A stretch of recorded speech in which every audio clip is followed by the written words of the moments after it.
Have you ever felt attracted to someone forbidden? Someone whose mere desire felt like an incalculable risk? I'm Lucas, 24 years old. I'm standing outside a trailer door on the construction site, my heart in my throat. Inside is Raphael, my boss, and the man I've been trying to ignore for 8 months. Today, everything changed with a message. Lucas, I need to speak with you. Trailer, 6 p.m. The site is empty. The silence is deafening.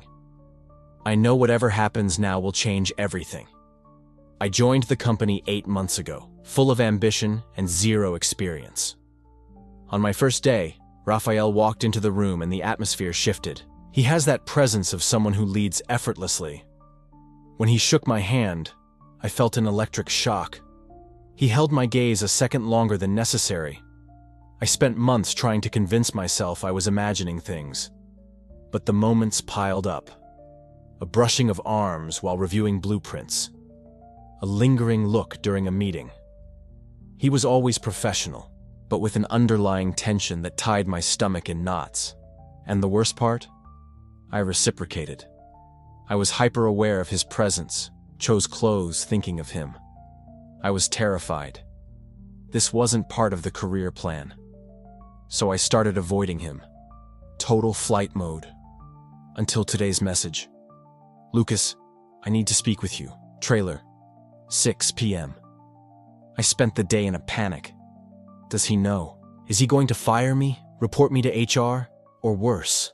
Does he feel the same way? The location terrifies me. A remote trailer, total isolation, complete privacy. I hear movement inside. I take a deep breath and knock. Come in, Lucas. Close the door. I enter. The trailer is small, smelling of stale coffee and dust. Raphael isn't behind the desk, but sitting on the edge of it, sleeves rolled up, relaxed. Close the door, he repeats. His voice is calm, controlled, as always. But there's something different in the tone. Something I can't quite identify. It's not exactly softness. It's not exactly intimacy. But it's personal. And I felt a shiver down my spine. He wasn't there as my boss. I closed the door behind me. The click of the latch sounds too loud in the silence. Too final. Now we're locked in here. Alone. Completely alone. Sit. Raphael points to the only chair on the opposite side of the desk, but he doesn't move himself. He remains seated on the edge, legs slightly spread, hands resting on the desk beside his hips. It's a relaxed posture. Informal. Almost intimate. I sit. Or rather, I collapse into the chair, because my knees seem to have lost all ability to support me properly. My hands are shaking, so I clasp them in my lap, trying to look calmer than I actually am. You're nervous, Raphael observes. It's not a question. It's a statement. No, I just... My voice comes out shaky, pathetic. I swallow hard and try again. I just didn't know what to expect from this meeting. I know. He tilts his head slightly, studying me. Those hazel eyes scan my face as if reading every emotion I'm desperately trying to hide. That's why I called you here. Because there are things that need to be said. Things that can't be said anywhere else. My heart races. What does that mean? Things that can't be said anywhere else. Is this good or bad? Does this mean he noticed? That he knows about my feelings? That he's going to confront me? Or worse? Does he feel the same way? No. That's madness. That's wishful thinking. That's exactly the kind of dangerous fantasy that could cost me everything. But I was about to discover that reality was much more dangerous than my fantasy. I've been watching you, Lucas. His words hit me like a punch to the gut. He's been watching. That means he noticed. That he saw my glances, my reactions, the way I tense up every time he gets close. My God, I'm done for. My voice cracks. I try again. I don't understand. Yes, you do. Raphael leans forward just a tiny bit, but it's enough to make the distance between us feel drastically smaller. You understand perfectly, and that's why you're so nervous right now. I could deny it. I should deny it, but I can't. Because he's right. He is absolutely right, and lying now would only make everything worse. I've noticed something between us, Lucas. His voice is low now, almost a whisper. Something that shouldn't be here. Something that can't exist within the normal rules of a workplace. And I know you've noticed it too. My heart is beating so loud, I'm sure he can hear it. I want to say something, anything. But my throat is tight, my mouth is dry, and all I can do is stare at him with wide, terrified eyes. I'm not going to pretend this doesn't exist, Raphael continues. And I'm not going to put you in a position where you have to pretend either, because this is unsustainable, for both of us. He pauses, letting the words hang in the air between us. The silence is thick, charged, almost suffocating. So, I created something. Raphael straightens up a bit, and there's a new intensity in his eyes. I call them boundaries, unofficial rules. Rules that govern a situation that, officially, shouldn't exist. Boundaries. The word resonates in my head. Boundaries. Like a contract, like a secret agreement, like something structured and deliberate, instead of chaotic and terrifying. You must be wondering why I called you here, Raphael says, and there's a hint of sadness, resignation in his voice. The answer is simple. Because I can't stand pretending anymore that I don't feel what I feel every time you walk into a room. And because I don't think you can stand pretending anymore either. My God. He just admitted it. He just admitted he feels something. That this isn't just in my head. That it's not just me fooling myself, deluding myself, putting myself in danger over impossible fantasies. He feels it. Raphael, my boss, my direct supervisor, the man who has total power over my career. He feels something for me. My voice comes out hoarse, broken. I don't know what to say. You don't need to say anything yet. Raphael raises a hand in an almost gentle gesture. Because before you say anything, you need to understand the clauses. You need to know what you're getting yourself into, if you even want to get into anything. He takes a deep breath, and for the first time since I walked in here, I see a crack in his controlled facade. A slight hesitation, a shadow of uncertainty, and somehow, that calms me. Because he's scared too. He's vulnerable too. This isn't just me being weak. It's him being human too. These boundaries are simple, Raphael says, regaining his composure. But they are absolute. If you agree to follow these rules, then we can. Make this work. Together. If you can't agree, then we leave here today, go back to our professional roles, and never speak of this again. I promise. There will be no repercussions. There will be no awkwardness. Just professional distance. That should reassure me. The idea that I can simply say no and everything goes back to normal. But it doesn't. Because I know nothing will go back to normal. Not after this. Not after knowing he feels the same. How many boundaries are there? I ask, and my voice sounds strangely steady now. As if a part of me has already decided. As if a part of me already knows I won't say no. 3. Raphael answers immediately. 3 rules that define how this can exist without destroying everything we've built. Without destroying you. Without destroying me. 3. Just 3 rules standing between chaos and order. Between desire and destruction. Do you want to hear the first one? Raphael asks, and there's something in his eyes now. Something intense. Something vulnerable. Something that makes my chest tighten and my breath quicken. I should say no. I should get up, leave, run far away from this madness before it's too late. But I don't. Instead, I nod. Slowly. Deliberately, as if I were signing my name on an invisible dotted line. Raphael leans in even closer. The amber light from the narrow window illuminates the side of his face, casting sharp shadows on his jawline, on his lips. He holds eye contact with me, doesn't look away, doesn't hesitate, and then he speaks, in a low, husky voice, loaded with everything that's been left unsaid for the last 8 months. Clause number 1.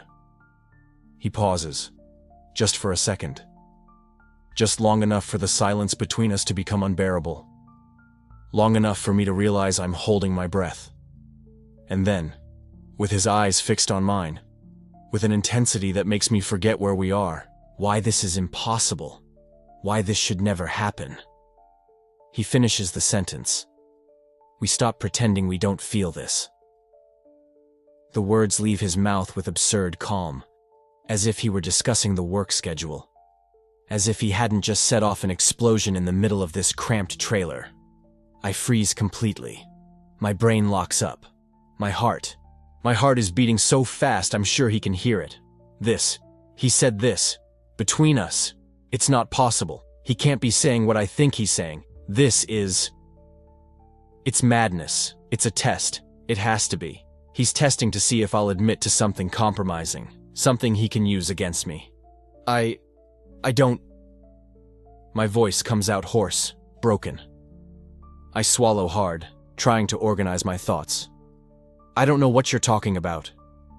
It's a lie. And we both know it. Raphael leans in even closer. His eyes don't blink. They don't waver. He's reading me as if I were one of his projects. Every line, every detail, every structural flaw exposed under that amber light streaming through the narrow window. You don't? He repeats, and there's something dangerously soft in his voice, almost gentle. So you haven't noticed that whenever I walk into a room you go rigid? That you won't look at me longer than a second? My stomach drops. He noticed. God. He noticed. You don't think I noticed? Raphael continues, and now there's a rising intensity in his tone.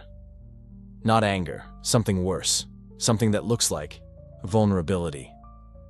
You look away every single time I come near. When I ask you to do something, you respond like you're reading from a company manual. You find excuses to leave if I'm in the room. Every word cuts deeper. Because he's right, completely right. And he's cataloged every single thing I do, every behavioral slip. Studied.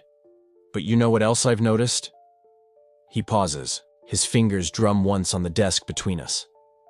That sometimes when you think I'm not watching, you look at me, and it's different. My face is burning. It burns like someone set fire to my skin. It's different, he repeats, his voice dropping lower, because for just a second, you let the guard down, and I see you. No, no, no, no. This can't be happening. This can't be real. I should deny it. Should get up, leave, run far away from this catastrophic confession before it's too late. But my body won't obey. My muscles are locked. My throat is tight. And deep down, in a part of me I've spent 8 months trying to suffocate. There's a spark of something dangerous, something that feels like hope. Raphael. My voice comes out almost inaudible. You can't. We can't. We can't what? He interrupts me. And now there's an urgency there. A crack in the professional armor he's always worn. We can't admit that this is happening? That there's something between us that neither of us is managing to ignore? I close my eyes. I take a deep breath. Once, twice. When I open my eyes again, he's still looking at me, waiting. And I realize, with terrifying clarity, that he's not going to let this go, that there's no turning back now. So I do the only thing my exhausted brain can process. I tell the truth. I'm terrified. The words rush out in a breath. I'm 24. This is my first real job, and I've spent 8 months praying you wouldn't notice, praying no one else would figure it out. Raphael doesn't move. He just listens, as if every word I say matters. So I keep going, because now that I've started, I can't stop. I wake up and prepare myself. I practice in my head what I'm going to say when I see you, how to keep it together, how to look at you without showing what I feel. My voice wavers. I grip my knees, trying to hold on to something solid. And I thought I had it handled. thought I was subtle enough. But you caught everything. The silence that settles is suffocating. I can hear the hum of the old fan in the corner of the trailer. I can hear my own ragged breathing. I was ready for the end. But what Raphael said next shifted the gravity in the room. Do you think you were the only one doing that? I look up. He's looking at me with an expression I've never seen before. It's not the professional mask. It's not the authority he always carries. It's something raw. Something real. I've spent 8 months keeping my distance because you're my employee. Because I'm your supervisor. Because this... He gestures between us, trying to capture something invisible yet undeniable. This can't happen. My heart races again. But now it's different. It's not just fear. It's something else. Something I don't even dare to name. I assigned you tough projects, Raphael continues, and there's raw honesty in his voice. To see if you could handle pressure. But also because I needed a work excuse to watch you, to spend time reviewing your work, to justify the attention I was paying. He pauses, runs a hand through his hair in a gesture that looks almost anxious. It's strange seeing him uncertain. He's always been so composed, so controlled. I stayed away from being alone with you. Never called you in for private meetings. Always made sure others were around. Because I knew. If we were alone, I couldn't keep the walls up. I can't breathe right. I can't process what I'm hearing. He felt it too. The whole time, he felt it. But there was a specific memory that tormented him. One I didn't even know he had kept. And there was that day, Raphael says, his voice lower now, almost confessional. 3 months ago. Do you remember? The site visit at the West Zone lot? I remember. Of course I remember. It rained that day. We both got stuck waiting for the rain to stop, sitting in a company van, alone, for almost 20 minutes. You were looking out the window, he continues, and there's something so specific in his memory that it hurts. The rain hitting the glass. And you mentioned something about how the rain always made you feel calm, something small, insignificant. He pauses. But I held on to it. I held on to it because in that moment, I realized I was paying attention to you in a way that had nothing to do with work, and that scared me. I feel tears pricking my eyes, not from sadness, from relief, from a validation I didn't even know I was desperate to hear. So when you say you were terrified, Raphael speaks, and his gaze is so intense my chest tightens. I get it, because I was too. Because pretending this didn't exist was slowly destroying me. And I can't do it anymore. The silence returns. But now it's different. It's not uncomfortable. It's charged. It's full of everything that was said, and everything that hasn't been yet. I clear my throat. My hands are trembling slightly. So, what do we do now? Raphael smiles. It's a small, tired, but genuine smile. Now we stop pretending, he says simply. At least here, in this trailer. When it's just us. We stop hiding what this is. I nod. Slowly. As if I'm agreeing to something much bigger than just this moment. Raphael stands and moves toward me. He reaches out his hand, hesitating. Can I? I nod. When his hand touches my arm, the electricity is real. You're trembling, he whispers. I'm terrified. Me too. He moves closer. I feel the heat of his body. Remember that day in the rain? He asks quietly. It hit me then. When you said it calmed you.